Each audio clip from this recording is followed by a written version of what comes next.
Well, it doesn't get much busier, I don't think, than this over the next couple of weeks. You take a look at the St. Louis Blues schedule. They're in action tonight in Pittsburgh, come back home for 2 games. So basically they're playing 3 and 4, then they're playing 4 and 6, then they're playing 5 and 8 days, and then 7 games in 11 days. You can go to 8 games in 13 days. That's a lot of games in a short period of time. So to discuss the schedule and the team is their general manager, Doug Armstrong. Army, thanks so much for the time today. And we know you know better than anyone. It's an Olympic year. You're involved with that, and we will get to that in a bit. But, you know, when you look at that schedule, that's a daunting couple of weeks. How do you look at it as someone who's trying to manage and oversee this whole thing for a team that has kind of struggled out of the gate a bit? Yeah, I think everyone has schedules like this year, so it is what it is. You can't you control the controllables, and the schedule is not one of them. But I think it gives us an opportunity to build our foundation. We've been we've been consistently inconsistent this year, and I think it's time that you know, we can use this extended game action to find our footing and start to build something, because right now we're not in a good spot. Yeah, well, you know, you've been doing this for so long. I'm talking with the schedule being the way it is. You've gone through it before. Do you give advice to the coaches and saying, listen, in 2020, when the schedule was like this, or 2016, or whatever years they were, we went about it this way or that way to either get more rest or push guys harder, depending on how you're going? You've got some great experience of that. I think you've been doing international hockey before 2002. So, I mean, I'm just wondering if that's something you do, or do you just let them handle the good and the bad at the same time and let them dig themselves out of it?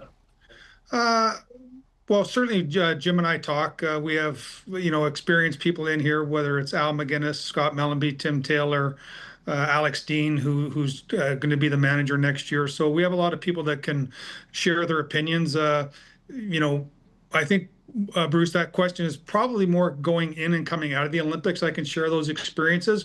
Right now, it's just like a normal march. You know, you play every other day, and it's a grind, and you have to get to it.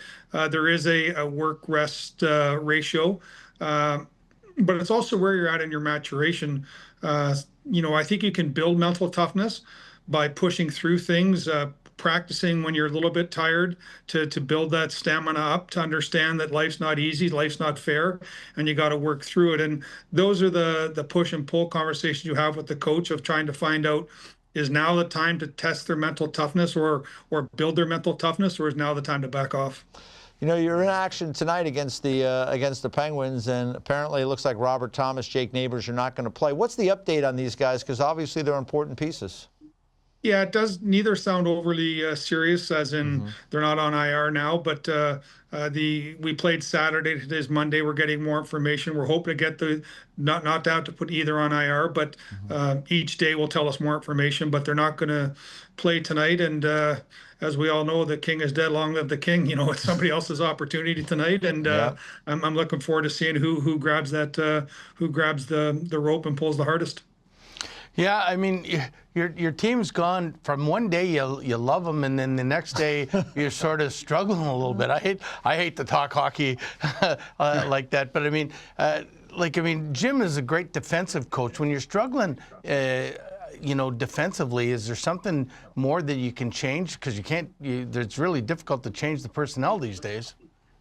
Yeah, I think we just have to find what we haven't found, Bruce, is a floor yet. We don't have anything to fall back on when things aren't going good. And so, as you know, when things can spiral, you need something to stop that, to get to a foundation and start building it back up. And what we found this year is that we're not able to stop the bleeding nearly quick enough. And, you know, 1 turns into 2, 3, 4, and we've seen that in the last 2 games. You know, we got down 4-0 and tried to fight back. We got up 4-0 and lost the lead. So what we're finding is, when we face adversity, we don't respond well enough, and that's something that we have to work on. That's something that our leadership group has to grab hold of. They're the ones that control the locker room, or on good teams they control the locker room, and it's really what they expect and what they accept is what we're going to be now and moving forward. Let me ask you about Jimmy Snuggerud. How do you feel about his game so far? He's got the 3 goals, 3 assists, so he's putting up some numbers, a young player. Where's his game in your mind? Yeah, I think it's where we thought it was going to be.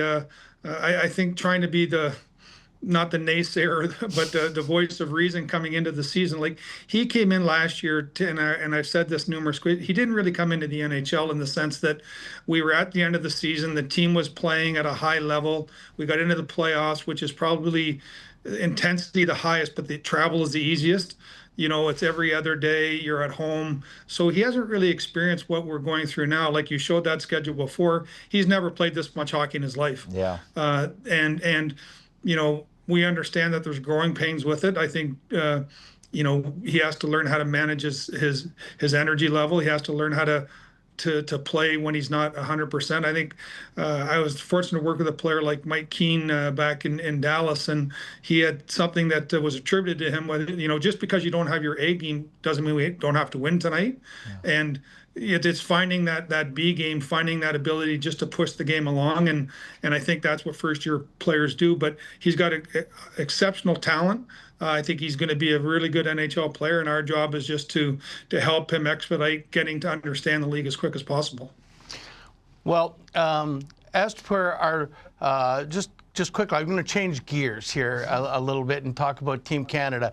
But I will say I love your team. I really do. And per our last conversation, which was about a year ago, I just think that you guys are the one team that I played against that I hated playing against, because in the end something good was going to really happen. So I mean, I think you guys will pull out of this and be great. But I wanted to ask you about Team Canada here. I'm always so interested in that, and in that, looking at the players that have starts. Do you guys have? I know you're watching all the time, but I mean, are there guys that have just flipped off the page from the start that you didn't have thinking penciled in, or even on the bigger list that comes out? This guy might be somebody we really have to look at, and do you go through that all the time with the other management group that you have for Team Canada? Yeah, we do. We're actually going to have a call later on today, and then we're going to meet face to face in Toronto at the Hall of Fame, and we have a long list, an extensive long list of players. And really, what my learning from Steve Yzerman, working with Steve Yzerman, is I think what you want to do the first 4 to 6 weeks is take players off the list instead of who hasn't performed, because you can't scout everybody that last 3 or 4 weeks. So what we want to do is take our list and whittle it down to players that we really believe that are playing well or have the resume that can put them in contention for that team and get to work. But yeah, there's been some players that have had excellent starts, and there's some players that haven't had great starts. And the one thing that, when you're an experienced player that hasn't had a great start, there's a resume to fall back on of work that you understand who they are and what they can do. It's those younger players, or those players that are just defining themselves,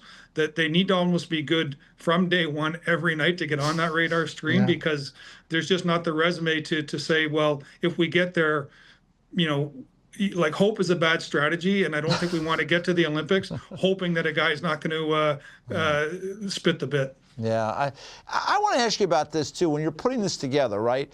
Like, somewhere in, the back rooms of your office, somewhere at home, do you have like a board with that changes day to day or every couple of days, just so you're constantly because you have guys you've already selected, they're going to be on the team, right? So there's 6 guys that are already on the team, and then there's other guys that we assume are going to be on the team, but there's probably that bubble group. Are you constantly tinkering, you and the management group there are discussing okay, right now we feel like this is our group. If we had to pick today, this is what it is. Or is it just kind of organic and when the deadline is and you'll make the final decision then? We're not to that spot you're talking about now, because there just hasn't been enough games. And what I think we want to protect against is making a player, based on 1 game or 2 games. Most games played 7 or 8. Yeah. But I think what we're going to do is we'll put our mock rosters together for our November meeting. We'll see where the synergy is with that group, how many votes guys got. And then we will, but yeah, we do get to a point where we we have a list of players, and then we incorporate the coach's opinions on, do they fit into the style that they want to play? Do we have the right penalty killers, power play players, face-off guys? And we start to build a team. Quite honestly, though, it's just too early in the process with the number of games that have played to be to that level. All right, I'm going to put you on the spot a little bit here because we got this young fella, Macklin Celebrini. You probably heard of him, right? He was at the World Championships. I think he played really well. I think he showed he could play the wing with Sidney Crosby over there. I don't have the tape in front of me, but Army, I mean, this is a guy that's going to cause, he's going to be a part of the conversation because watching him play, I got to watch him against the Rangers the other night. It wasn't that he had 5 points, which is great. I just love that he was in the battle with JT Miller, was trying to rough him up. He was having none of that. I mean, this is a guy that, even though he's a young kid, I got to think you guys are going to have to think long and hard about it. Yeah, you're right. And I'll share an interesting story. So I met him last year at the start of last season for the Four Nations, and I was honest with him. I said, we're going to scout you.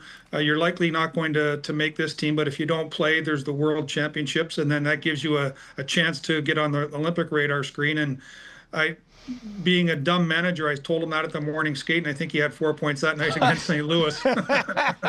So I'll never make that Don't mistake do that again.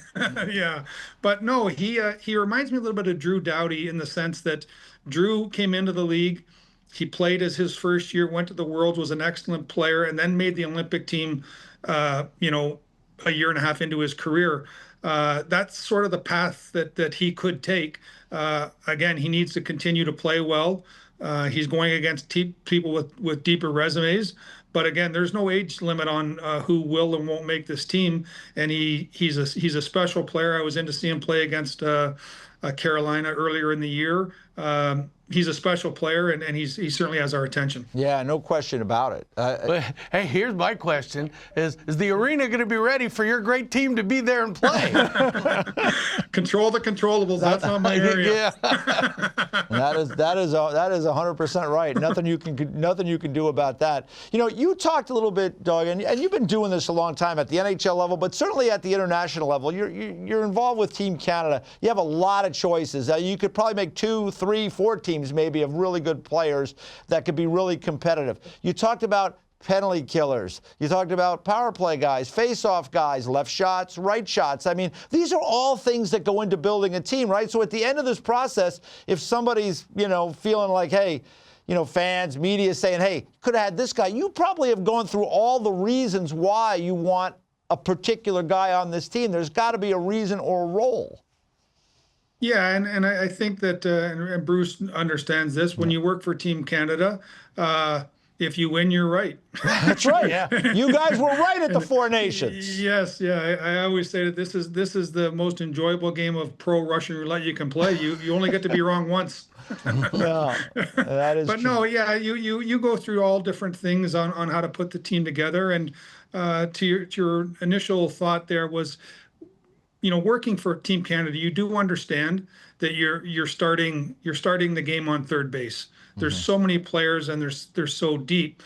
The difference between 2002 and today is that, I believe the second team was on second base. Now we're on third base with no strikes, and there's probably 2 or 3 countries on third base with 1 strike. So the parity has never been greater. Yeah. And we have to put the team together that we think can compete the hardest. But the idea of being like a clear-cut favorite in international events, I think that has come and gone now. There's just too much parity. You need strong play in all the different areas. You need health, and that's just the way it is. And our guys are excited to put our best out there and see how it stacks up to other countries. All right, Army, before I let you go, really quick, just like you won the Four Nations, and you said it, when you win, you're right.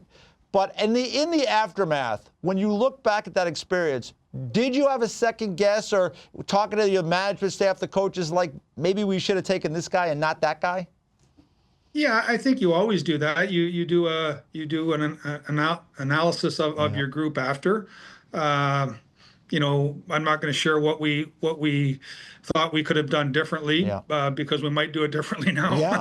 Yeah. But yeah, you're always trying to dissect the positive and the negatives. Obviously, that was a very close game, and you know, it could have gone either way. We got the goal. The Americans had their opportunities, but what we tried to do is take that, learn from it. How can we get a little bit stronger in areas where we thought we were deficient, and how can we get a little bit stronger in areas we thought we were very good? And that's the goal. As I said, I think the likelihood the team's going to have new players, for sure it is, because we're bringing 2 more players, 23 to 25. But if you had, you know, anywhere between 65 and 75 to 80% of that group come back, there's a lot of synergy there. But there are new players that are pushing their way onto the radar screen. All right. Well, listen, we'll leave it there for now, Army. Thanks so much for the time. Good luck tonight. You guys got a heck of a schedule, like a lot of teams. You're in Pittsburgh tonight, but thanks for the time and good luck. Appreciate it. Thanks for having me on, Thank guys. you. You take care. All right, Thanks. Doug Armstrong, General Manager of both the Blues and Team Canada.